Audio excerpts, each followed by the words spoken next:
Okay, so Tim, there's this major talking point on the right now that Biden tried to have Donald Trump assassinated by pointing to some language in the FBI search warrant that would have permitted the use of force, which, to be clear, is standard operating procedure in every single search warrant. It's just basic language. But now the right is doing a whole manufactured outrage shtick and claiming that Biden is trying to have Trump killed. Marjorie Taylor Greene, for her part, tweeted, "I made sure that he knew the Biden DOJ and FBI were planning to assassinate President Trump and gave the green light. Does everyone get it yet? What are Republicans going to do about it? I tried to oust our speaker who funded Biden's DOJ and FBI, but Democrats stopped it." So first off, she knows better, just to be clear about that. So in effect, isn't what she's doing just treating her audience like they're morons? Well, yeah. I mean, there's a lot to unpack here. I do think it's interesting that you asked the question that way because there's another story out today. There's this primary going on in Arizona between Blake Masters, who you might remember from the Senate campaign, and Abe Hamadeh, who kind of is a pretend MAGA guy that was running for attorney general and also lost in Arizona. Now they're against each other in a primary. And Masters leaked a text that Hamadeh had sent him last year calling MAGA voters crazies, for believing the election fraud. So I say that as just that is just another piece of evidence to your point that they have no respect for these voters. They do not care about them. They think that they're stupid, and they think that they can pass over this stupid shit. Like this idea that that Joe Biden called an assassination hit on Donald Trump in Mar-a-Lago is absurd. And we can get into some of the details of what actually happened if you want. But I think I think that is a true observation, that MAGA politicians think MAGA voters are dumb, and I think that maybe people don't appreciate the extent of that, and I think it'd be helpful to kind of spread the good news on that front, make sure these voters realize that their politicians don't actually care about them. But here's the thing, man, it only takes a couple to be radicalized. That's the scary part about all this to me. Maybe most of the MAGA voters get that this is all just a show and it's all just kayfabe wrestling type BS, but if you really believe that, it wasn't just Marjorie Taylor Greene, Donald Trump sent this on his Truth Social. He emailed it, Paul Gosar. If you're a fan of these types of politicians and you believe that Joe Biden really tried to assassinate the man that you think is the savior of the country, then aren't you liable to do something scary as a result of it? I just think that was exactly a question I was going to ask, is if you're going out there and basically saying that you think that Biden tried to have Trump killed, then isn't that tacitly suggestive of the fact that you think a response should be reciprocal? Should we be surprised then if some Trump supporter wants a reciprocal punishment against Joe Biden?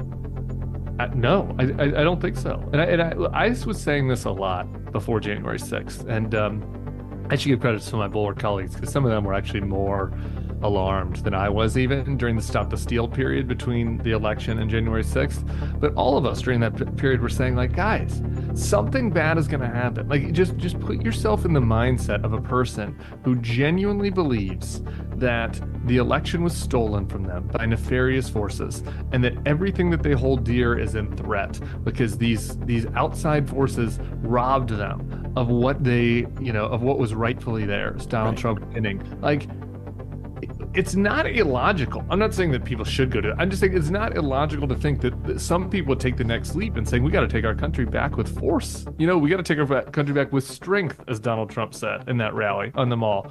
It's not that surprising then that happened. And I feel like the same exact thing right now, where a lot of other people just want to laugh at this and be like, oh, this is so stupid. And it is stupid and it is mockable and we should laugh a little bit.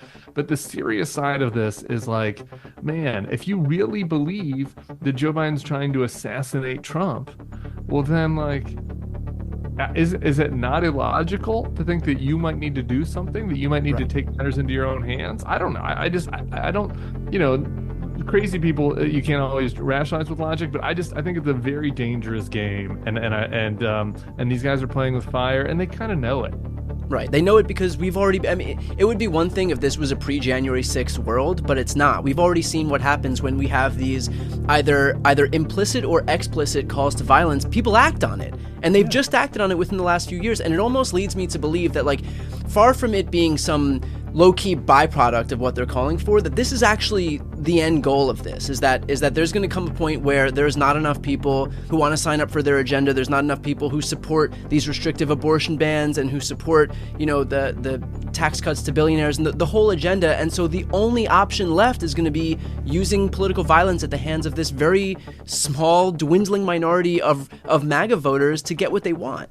Yeah, let's go even darker, because this is something, I don't know if we talked about the Daniel Perry parting inside the, I don't know if we have. I've been obsessed with this because I don't think the people are outraged enough about it. Greg Abbott, if people don't know, pardoned this guy that drove his truck into a Black Lives Matter protest, and he shot a protester, a white guy that was carrying a gun legally. It's Texas after all, he can carry a gun, and he was there with his wife, who's black, at this protest, and Perry kills this guy, Garrett Foster, in cold blood, shoots him 5 times. The guy never raised his gun, and he'd previously sent texts about how he hates Black Lives Matter protesters, how he hate and racist stuff. He'd send in texts, showed it was premeditated, that he wanted to kill these people, and Greg Abbott, the Republican MAGA governor in Texas, pardoned him, despite the fact that he was convicted by a jury of his peers for this murder.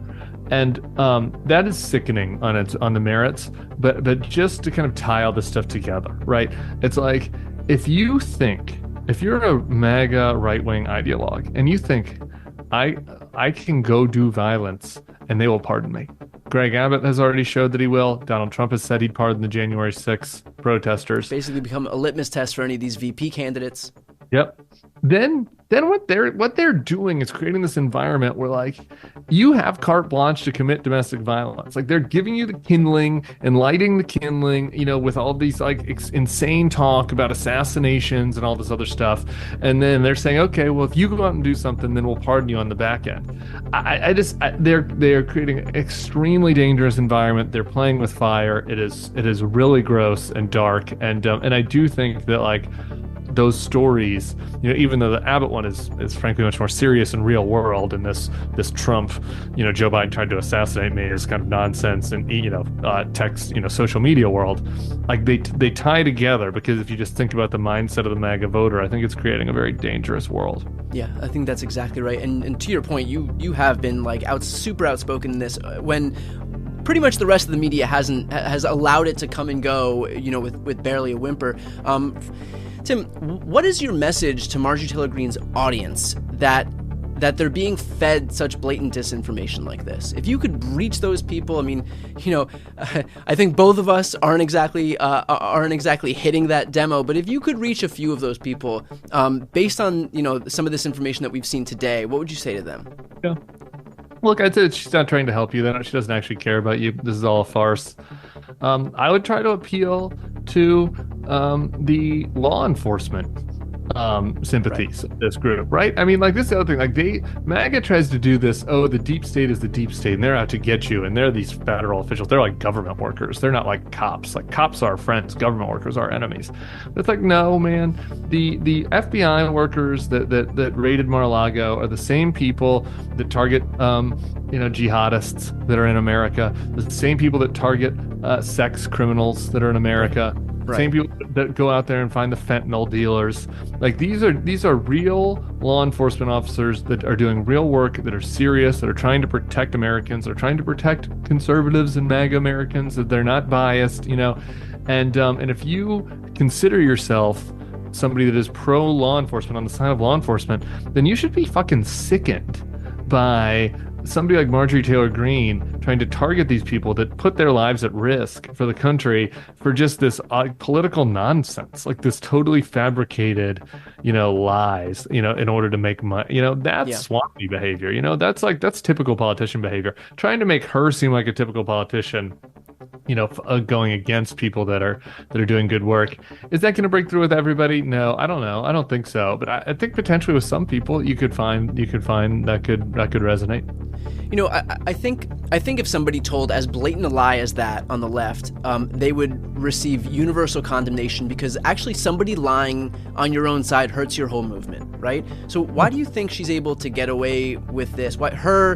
It goes all the way up to Donald Trump, so I feel like we already got an answer to our question. But why does the rest of the ecosystem allow them to get away with such blatant disinformation when, in effect, it kind of undermines credibility in the entire right? You guys are such cowards. It really is. I mean, just imagine, if Eric Swalwell or somebody had tweeted out, like, I'm not trying to compare Eric to Marjorie. Right. I love you, Eric, but just hypothetical. Eric Swalwell had tweeted out, like, Donald Trump tried to assassinate Joe Biden. I feel like everybody would dump on him. It would be the left. It would be like you wouldn't even get to it wouldn't even get out of the left-wing ecosystem, because it would get just piled on by everybody on the left already.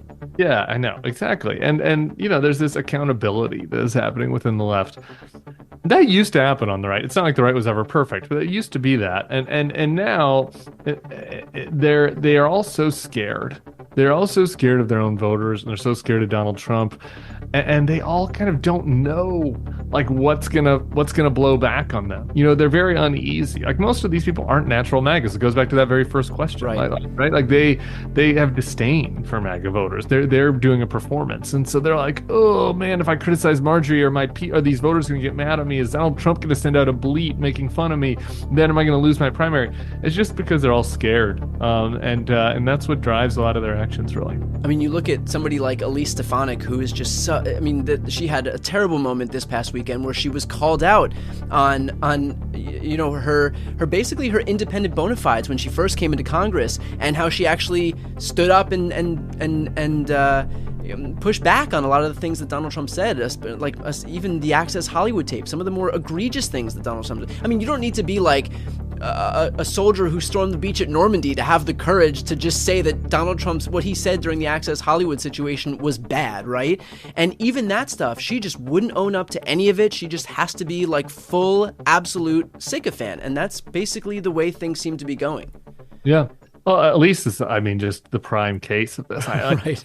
At least people are like, it is like the Elise situation is so crazy because she refused to even say Donald Trump's name into like the second year of his presidency.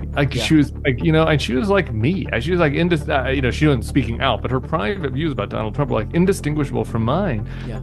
She had a very moderate Republican on the issues. And it just flipped. Like she realized in order to survive, she had to just go along with it. And she flips like on a dime in the middle of his term. And so I think that's instructive because it shows that like these folks have all learned the lesson, an incorrect lesson in my opinion, but the lesson that they think that they've learned is that they need to toe the line on everything to survive in MAGA world. And so the people that aren't willing to do that, they evacuate. You got your Mike Gallagher, some of these congressmen that are just like, I'm just going to quit. Right. Or you have, the good ones like Kinzinger go down in flames, go down firing on their way out. And then the new people that come in all are, have been trained in a Trump era where they don't, kind of leave the party line at any point. So it's gotten kind of, in a way, it's gotten worse and worse every year in that like year goes along. the party's become more and more MAGA and less willing to buck these sorts of kind of extreme lies and conspiracies. And I'm glad you said the lesson that they think they learned, because in effect, if you look back at 2022, the last midterm cycle that we had, all of the people who aligned themselves most closely with Donald Trump actually lost. I mean, right. Republicans overperformed, like normal Republicans, moderates, quote unquote, moderate Republicans overperformed in places like New York. But if you look at Dr. Oz, Herschel Walker, Doug Mastriano, Don Bolduc, Carrie Lake. I mean, all these people kind of created themselves in the mold of Donald Trump. These people were all rejected at the ballot box. The problem is that when you have a few people who do get through, that becomes the new normal in the party. And so you have to, either be like that person or risk a primary challenge, like you said, at the hands of Trump. So, whereas most of these people won't get through, the ones who do continue pushing the party farther and farther to the right. Yeah, I wish more people tried to do it the other way, because I do, and maybe some liberal viewers wouldn't like that because it would be more Republicans won. But I think that they have fooled them. I think this is the easy way out.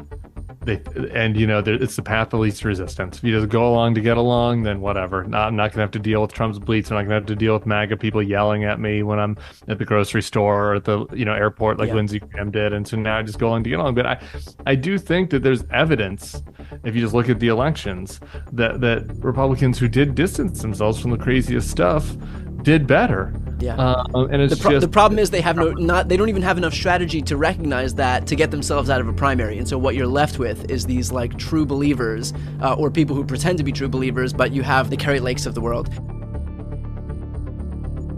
It is Thursday, the 23rd of May of 2024, and you are in West Coast Cookbook and Speakeasy. I am your chef de cuisine, Justice Putnam. Gunner, the English bulldog, is our snoozing sous chef. Precious, the little Yorkie, is our door girl, and she will be seating you directly for our especially special daily special, Metro Shrimp and Grits Thursdays. A little bit of jambalaya, a little bit of spice in your life, just a little. Too much can sometimes be too much. And I gotta tell you, sometimes a little might be a little too little. But here, it's just right. Alrighty. Now that we got that out of the way, how are you? We had a freeze warning overnight, so I did make the effort to pull in the potted fruit trees, veggies, etc. into the greenhouse. Closed it up. And so just to be on the safe side, I'm going to try to save them this time. Not much I can do with those that are already in the ground. Like my pear tree. Oh darn, let's hope we didn't have a real freeze. I didn't see the frost on the rooftops this morning, which one would normally see, so maybe we were okay. Maybe. Anyway, that's something wild on literally the home front. Speaking of the home front, do you feel like we're being blitzkrieged by a bunch of goose steppers? Sure feels like that. And I don't like it.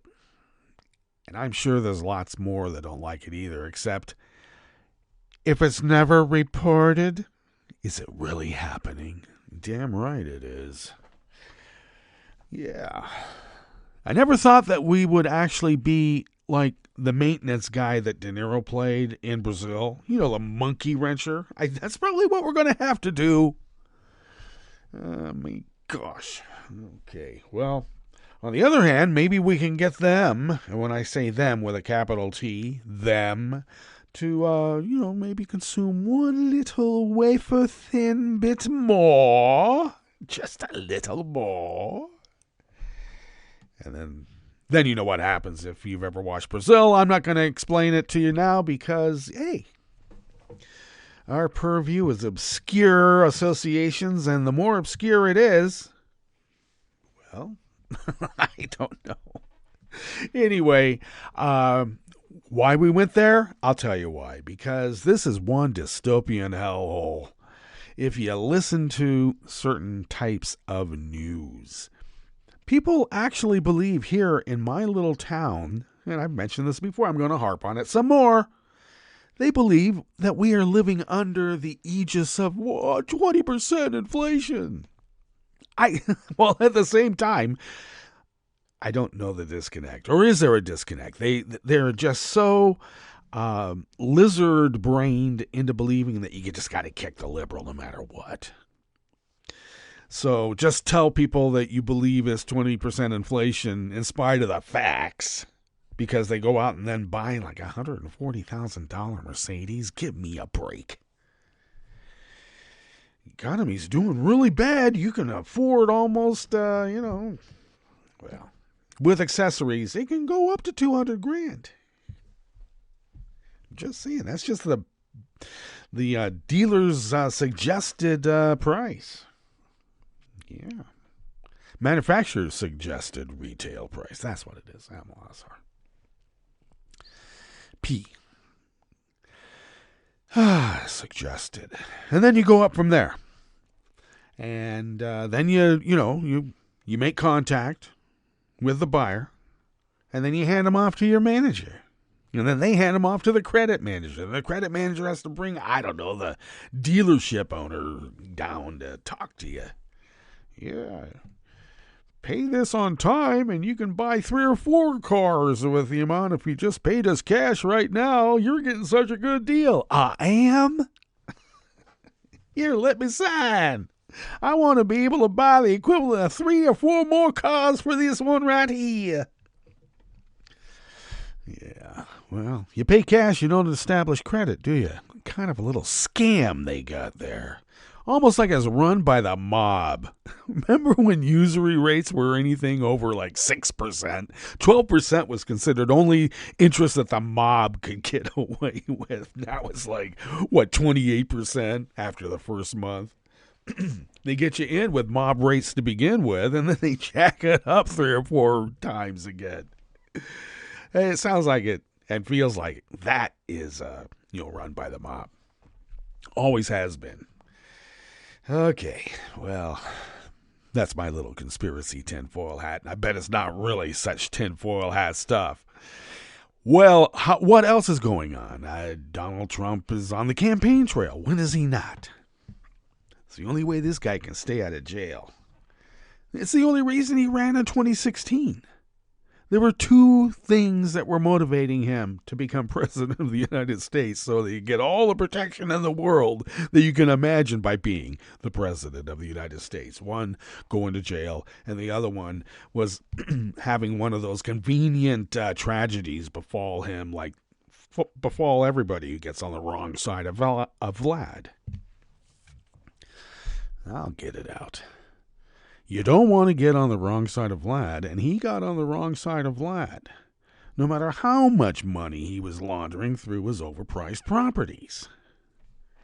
It was all out in the open. Anybody who even paid half attention would go, Donald Trump? That guy's been dealing with Russia since before the Soviet Union fell. He was contacted by the KGB when he got hooked up with Ivana. Let's not forget, she wasn't just a ski champion. She was the daughter of a KGB guy. Ends justify the means. Now Ivana's buried at Bedminster, where no one can dig her up to find what's buried with her. They think. Okay. It's all crazy BS. It's like some dystopian, even worse than a Philip K. Dick novel. It's like if Chuck Barris and Philip K. Dick decided to take LSD together, and this is what we came up with. Yeah. Behind this door. So, I like to read about that stuff. Maybe watch it on, the big screen TV, but I don't want to live it. I really don't. I don't want to live the road warrior existence. That's BS. First of all, people aren't going to be out on the road in those kinds of vehicles. They're going to be like on bicycles or something. There's not going to be any internal combustion engines running around at that speed and in numbers. Give me a break. Though you never know. I always thought it was ridiculous, but you suspend your reality while you're watching the movie. In reality, there's no way to suspend it. No matter what you do. Ignore it, it still runs you over. Pay attention, it's going to run you over. That's what reality is. Your only hope is that you have enough ability to be able to bounce back. Gotta bounce back. Ugh. And then when they tell you about bouncing back, they never tell you about how much it's going to hurt. Boy, that being an immortal. Okay, we've heard this all before, I know, in some form or another. And with that stated, we will tell you what we have in store in the curated part of West Coast Cookbook and Speakeasy. Sometimes we just go off. Sometimes. And today is one of those days. I'm still... I'll admit it. I'm still in grief. I think I'm more reconciled with, it's sad that my mom had to die and all that stuff because we all do. But I think I'm in a better spot to,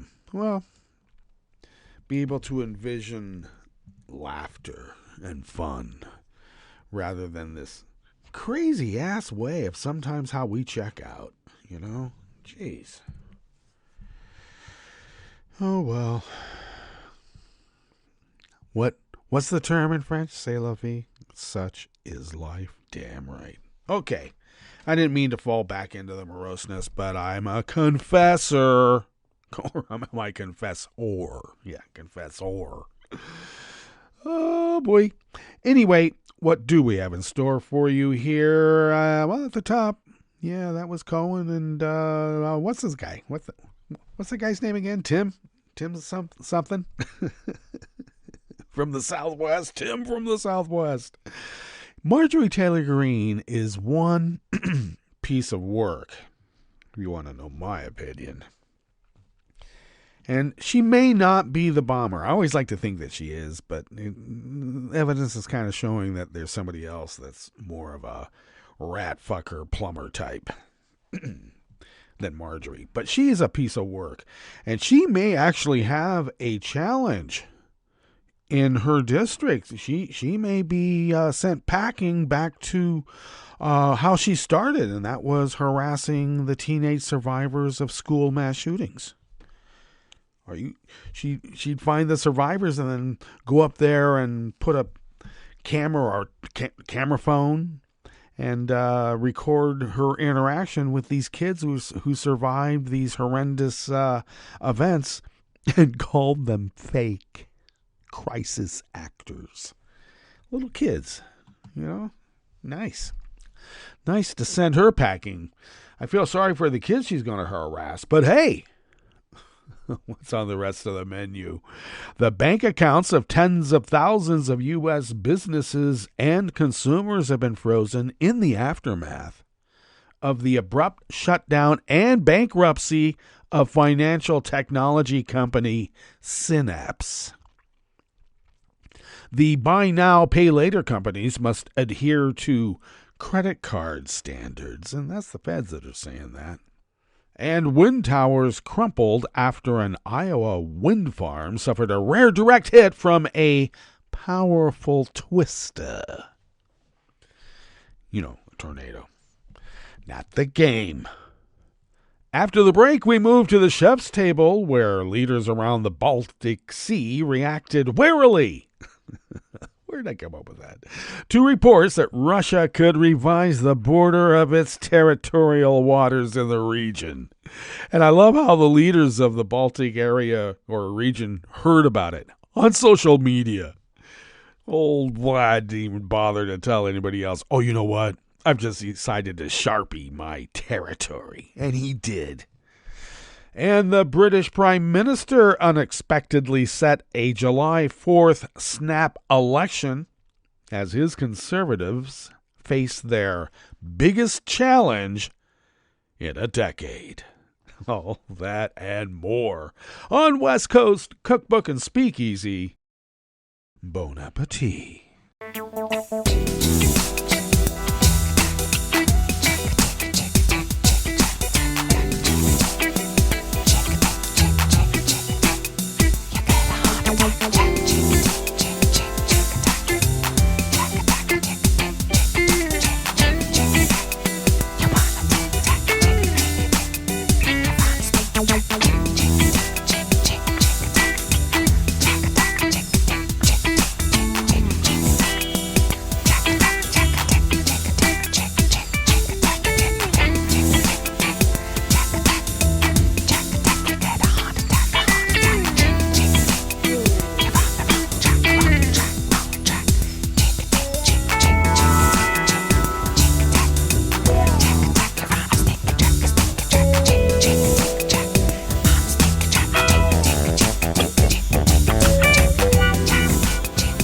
Since it is Thursday and we once again have gone way over, we are going to tuck into this first offering right away here in the Bistro Cafe of West Coast Cookbook and Speakeasy.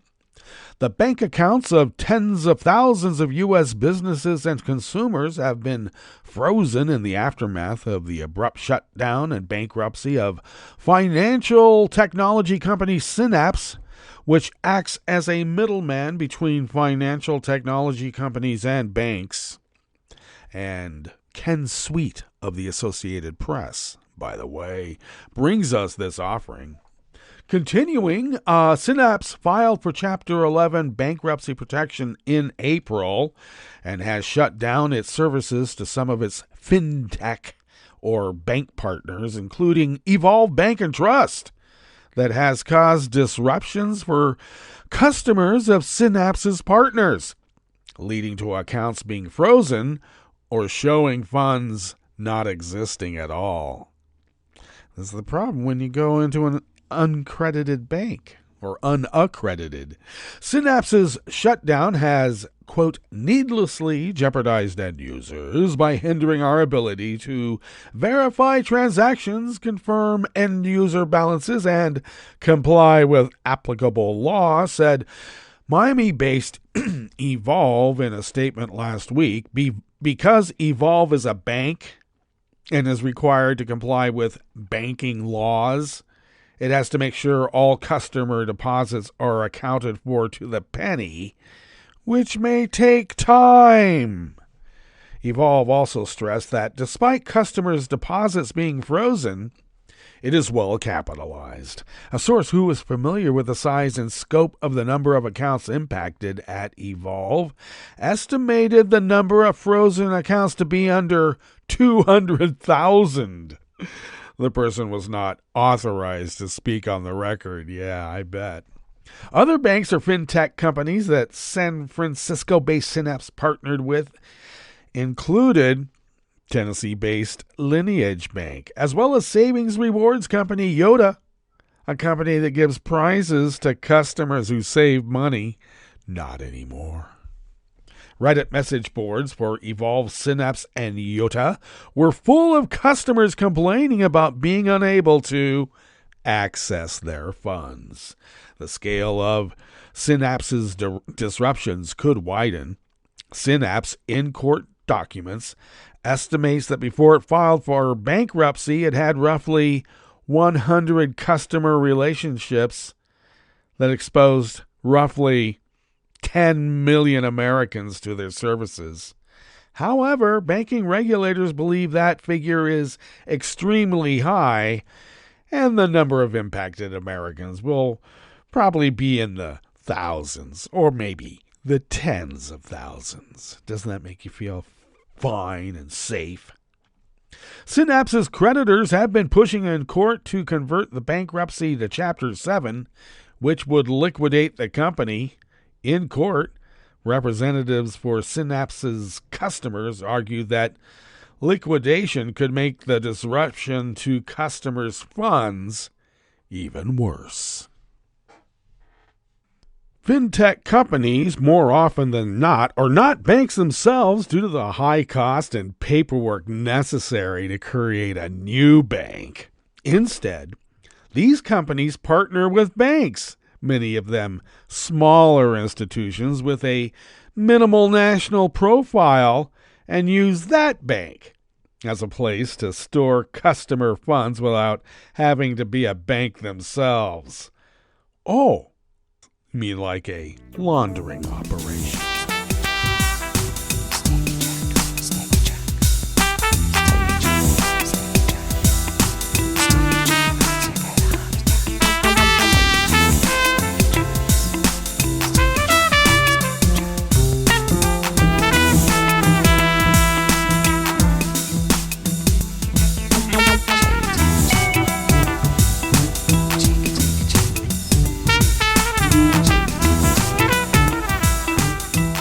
Lewis at the business desk of the Associated Press brings us this next offering here in the Bistro Cafe of West Coast Cookbook and Speakeasy, Metro Shrimp and Grits Thursdays.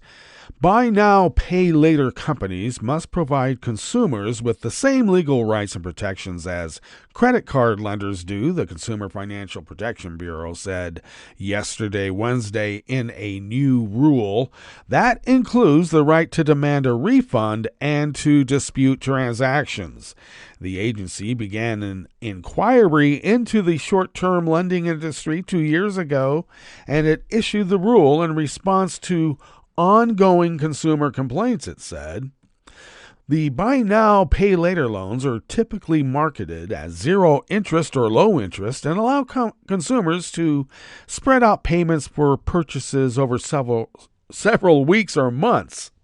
They're marketed as a way to buy expensive products and services over time, and the service is typically offered at checkout for online shopping. It's often used for big ticket items like furniture, clothes, and airline tickets. Big ticket.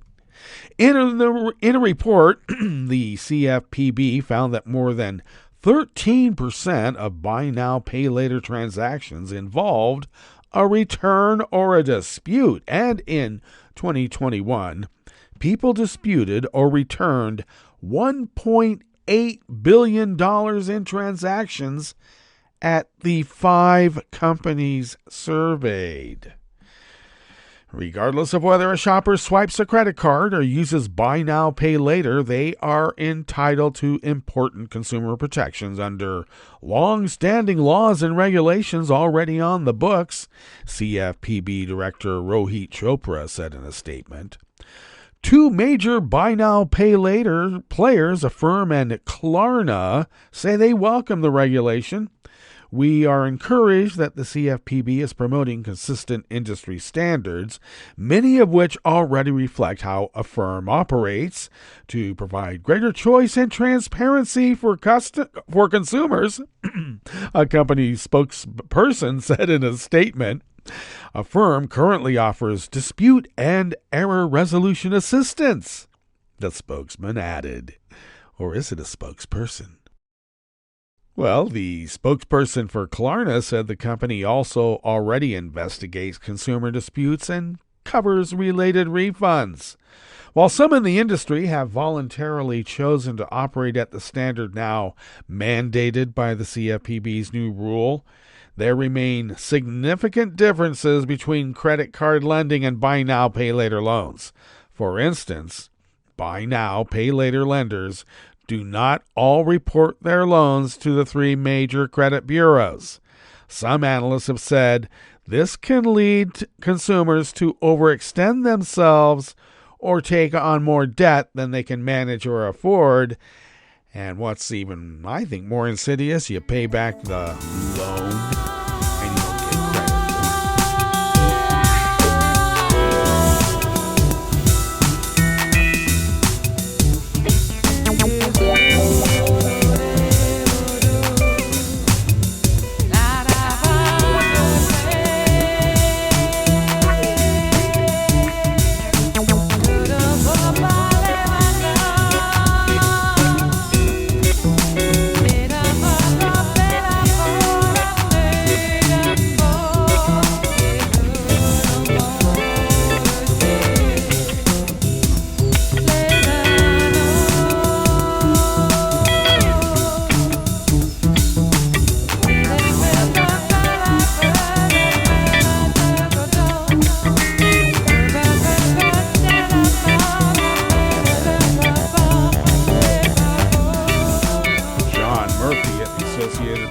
brings us this final offering here in the Bistro Cafe of West Coast Cookbook and Speakeasy. A wind farm in southwest Iowa suffered a direct hit from a powerful tornado that crumpled 5 of the massive power-producing towers, including one that burst into flames. But experts say, fortunately, such incidents are rare. Are they? Video of the direct hit on the wind farm near Greenfield, Iowa, showed frightening images of the violent twister ripping through the countryside, uprooting trees, damaging buildings, and sending dirt and debris high into the air.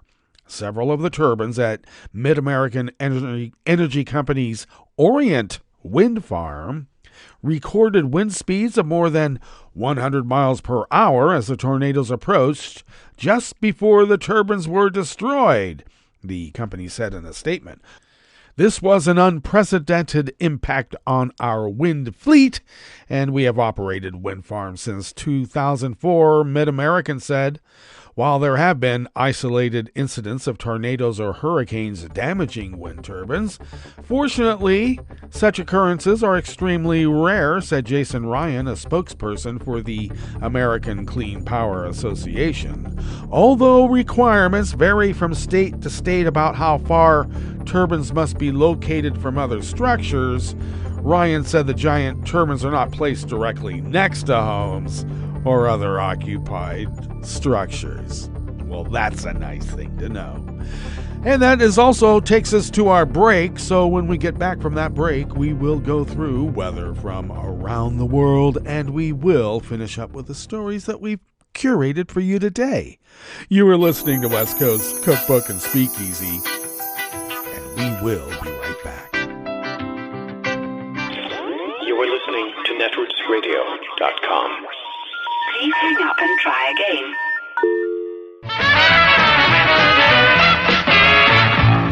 From a point at sea to the circles of your mind, a new force is at work for planetary transformation. New radio for a new Earth.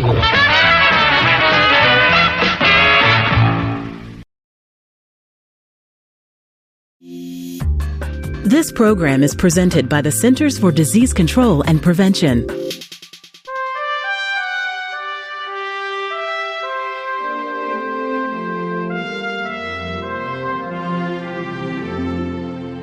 Welcome to A Cup of Health with CDC, a weekly feature of the MMWR, the Morbidity and Mortality Weekly Report. I'm your host, Dr. Robert Gaines. Even if you are a safe, experienced driver, accidents can happen at any time. Young children are especially at risk for injury and death in a motor vehicle crash. Dr. Erin Sauber-Schatz is a researcher with CDC's National Center for Injury Prevention and Control. She's joining us today to discuss the importance of keeping children properly restrained in motor vehicles. Welcome to the show, Erin. Thank you. Erin, how many children are killed or injured each year in a motor vehicle crash in the U.S.? In 2013, 638 children aged 12 and under died in a crash, and over 127,000 were injured. How effective have child safety seats and other safety devices been in preventing injuries and death among children? Car seats and booster seats are very effective at preventing injury and death in a crash, but the most effective seat is the one that parents use to buckle their kids on every drive. Where's the safest place for children to ride in a car? The back seat is the safest place for children to ride in a car, buckled in an age and size-appropriate car seat, booster seat, or seatbelt. How long should a child ride in a safety seat? Children should use a car seat until they're at least 5 years old, and a booster seat until the adult seatbelt fits properly. The adult seatbelt fits properly when the lap belt lays across the upper thighs, not the stomach, and the shoulder belt lays across the shoulder, not the neck. Erin, where should parents go in their community to get help installing and using car seats? Parents can get one-on-one help free of charge from a certified child passenger safety technician. You can find a tech near you at cert.safekids.org and click on Find a Tech. Another option is to check with your local police or fire department. Aaron, where can listeners get more information about restraining children properly in motor vehicles? Listeners can go to cdc.gov and type in the search box, Child Passenger Safety. Thanks, Aaron. I've been talking today with CDC's Dr. Aaron Sauber-Schatz about the importance of keeping kids safe in a motor vehicle. Remember, for children under the age of 13, properly restrain them in the back seat. If you're unsure about how to install or use car seats, check with your local police or fire department.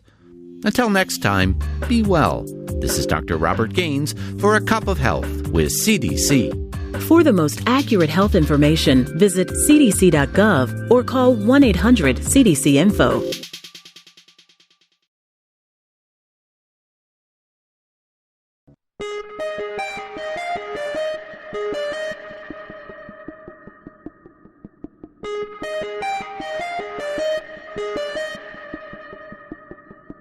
Hi, it's Tom. Could we humbly suggest your donation to netrootsradio.com? All we've got to run this 24-hour powerhouse of progressive resistance radio is what comes out of our own wallets. And you are our biggest donor. And it doesn't take much, $3, $5. Just go to the bottom of our netrootsradio.com page and hit our secure donate button. Heck, you can even make a recurring contribution, and you'll get a wondiferous pair of Netroots radio stickers for application to your backpack, your bumper sticker, or your banjo. Well, it's up to you which backpack you want to put it on. So donate what you'd like at the bottom of our netrootsradio.com's homepage, because you are our biggest donor. netrootsradio.com. Together, we are Resistance Radio.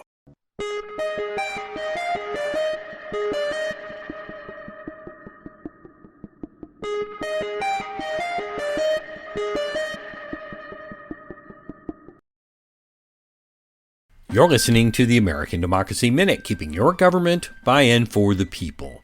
May 17th, Minnesota Governor Tim Walz signed an omnibus democracy reform bill, which included the Minnesota Voting Rights Act, on the heels of 2023's Democracy for the People Act and restoring voting rights to 55,000 of its formerly incarcerated citizens. The new omnibus bill funds new election and cybersecurity equipment for municipalities, makes several election administration changes, but most importantly establishes the Minnesota Voting Rights Act. Minnesota joins New Mexico, Oregon, Washington, California, Illinois, Connecticut, New York, and Virginia in replacing protections stripped from the federal 1965 Voting Rights Act by the U.S. Supreme Court.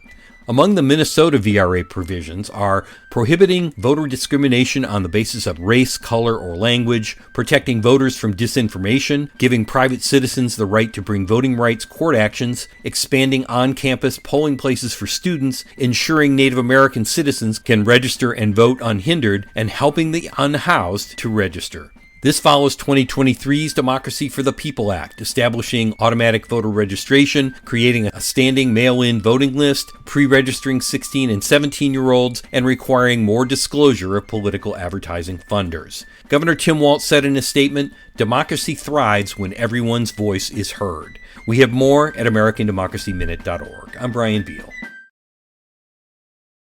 I'm Rick Smith, and this is Labor History in 2.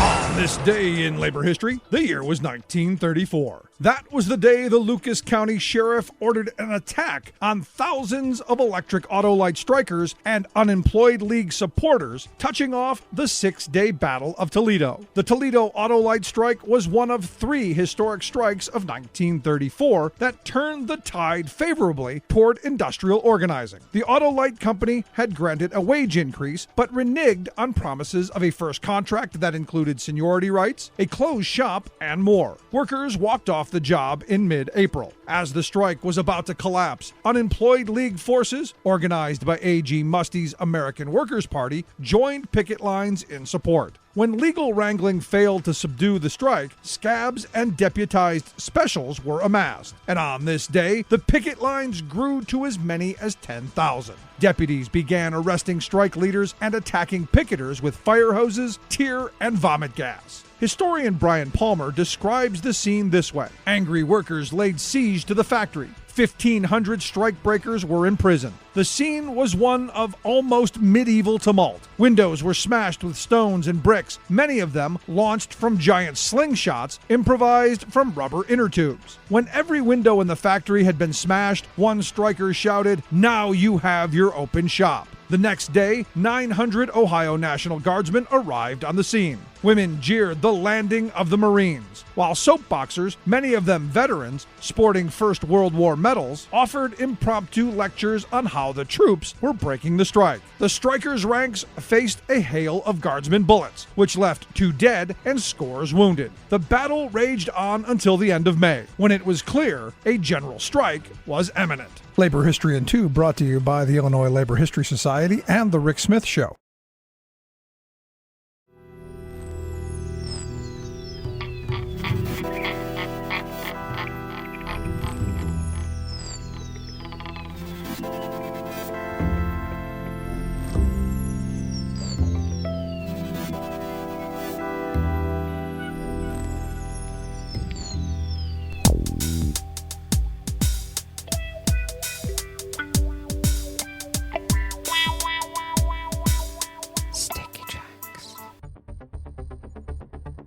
Thank you for accompanying us here to the Chef's Table at West Coast Cookbook and Speakeasy, Metro Shrimp and Grist Thursdays.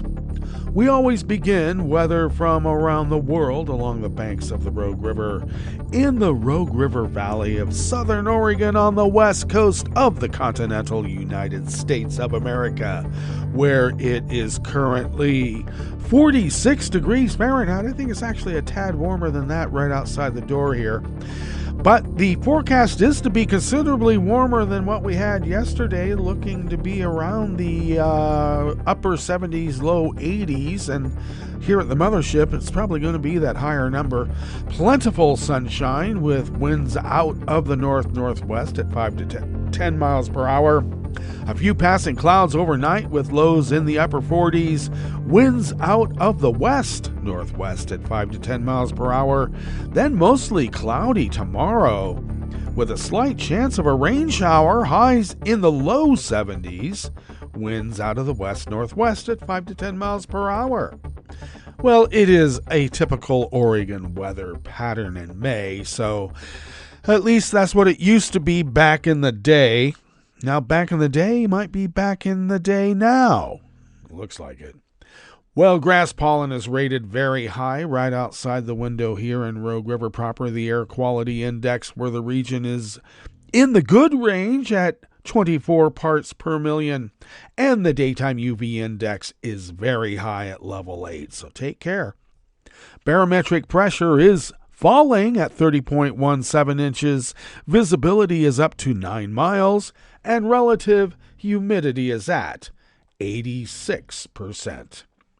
Weather from around the world is brought to you by a crowd of crowdsourced weather stations that a crowd crowdsources from around the world, and that is the Weather Underground. London is 65 degrees and partly cloudy. Paris is 70 degrees and mostly cloudy with a thunderstorm advisory.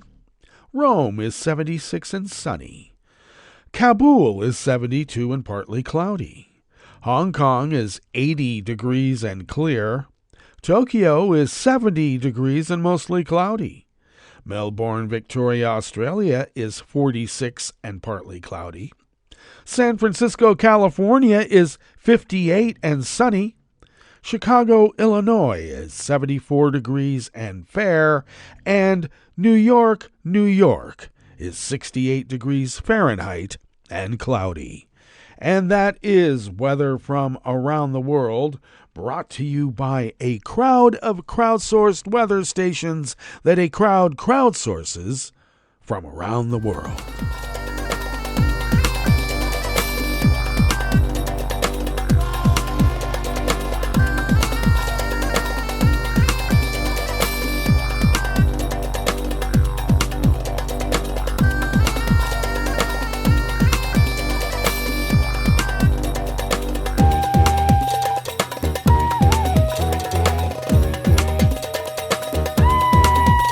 Jan M. Olson at the World Desk of the Associated Press brings us this first amuse-bouche here at the Chef's Table at West Coast Cookbook and Speakeasy, Metro Shrimp and Grits Thursdays.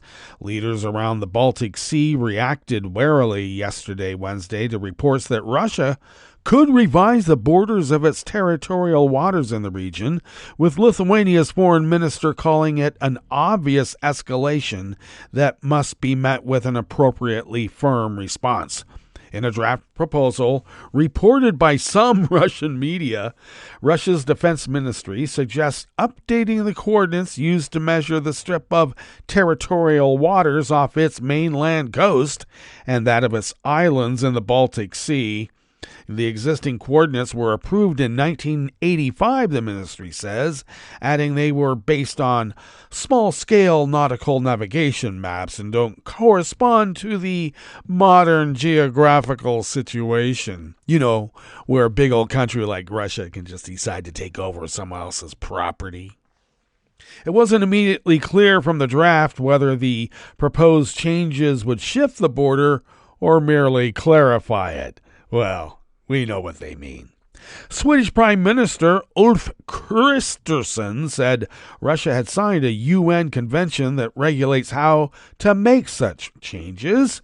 Both we and Finland assume that Russia, with its signatory party to that convention, lives up to that responsibility, he said, according to Swedish news agency TT. If Russians were to challenge borders, then Russia violates a UN convention. Then Russia has the whole world against it, Finland's foreign minister Elina Valtonen said, according to Finnish broadcaster YLE. She said, however, it likely was a routine act by Russia and not a provocation. We'll see.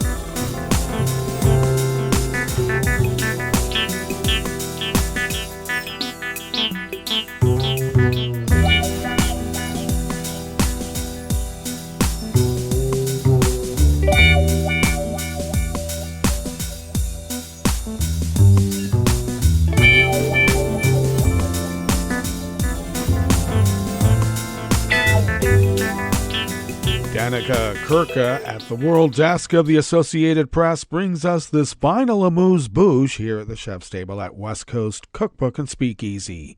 The United Kingdom's first election in 5 years is shaping up as a battle for the country's soul, with some saying it poses an existential threat to the governing Conservative Party, which has been in power since 2010. The center-right Conservatives took power during the depths of the global financial crisis and have won 2 more elections since then. But those 14 years have been filled with challenges and controversies, making the Tories, as they are commonly known, easy targets for critics on the left and right. Labour, which leans to the left, faces its own challenges and shaking off a reputation for irresponsible spending and proving that it has a plan to govern.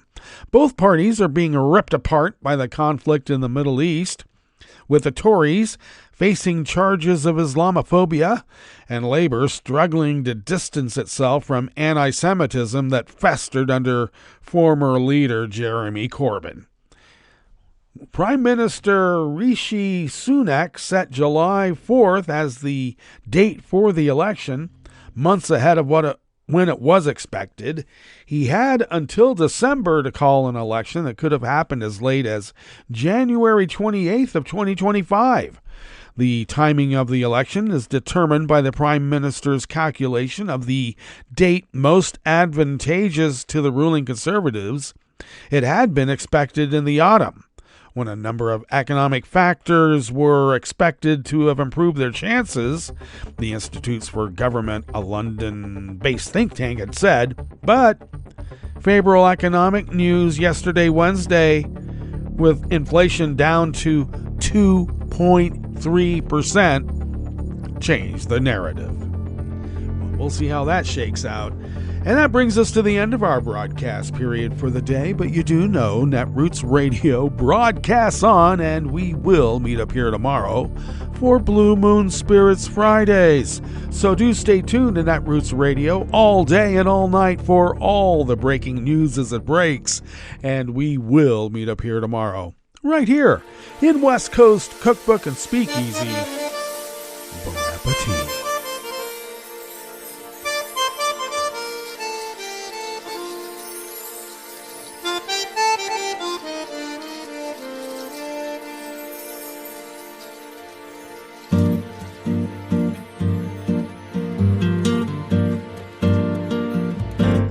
Je voudrais du soleil vert, des dentelles et des théières, des photos de bord de mer, dans mon jardin d'hiver.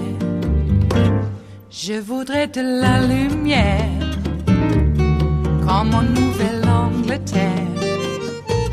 Je veux changer d'atmosphère, dans mon jardin d'hiver.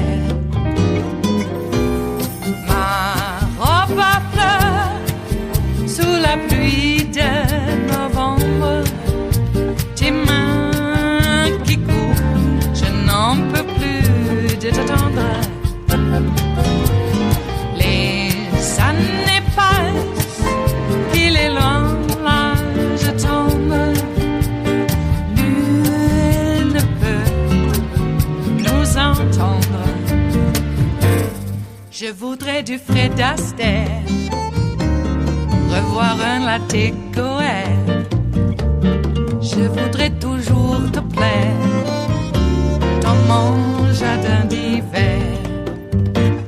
Je veux déjeuner par terre, comme au long de golfe clair, t'embrasser les yeux ouverts dans mon jardin d'hiver.